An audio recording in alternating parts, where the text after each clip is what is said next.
India और China की जो पूरी कहानी है वो समझा देता हूँ, ये प्रॉब्लम चल क्यों रही है, अरुणाचल प्रदेश का क्या मुद्दा है और जो इंडियन लड़की वाला केस हुआ है वो क्या है। एक बार ध्यान से सुन लेना इस बात को कि इंडिया और चाइना की जो प्रॉब्लम है ना वो आज की प्रॉब्लम नहीं है।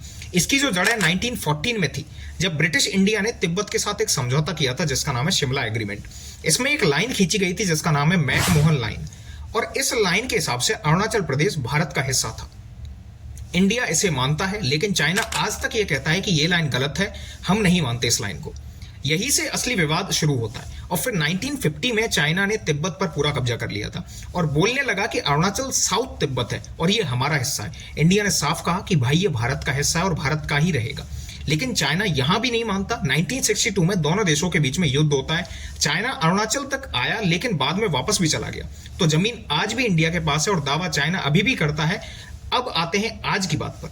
2025 में इंडिया की एक लड़की अरुणाचल की रहने वाली थी और संघाई एयरपोर्ट पर रोक ली जाती है।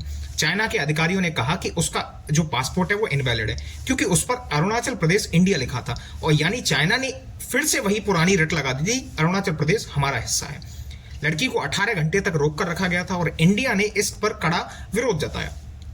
इस घटना ने पूरे देश में एक ही सवाल खड़ा कर दिया था, क्या ये सिर्फ बॉर्डर का झगड़ा है या फिर अब मामला आम लोगों की पहचान तक पहुंच चुका है। क्योंकि अब सिर्फ बात जमीन की नहीं है, अब बात है सम्मान की, नागरिकों की और दोनों देशों के बीच के रिश्ते की।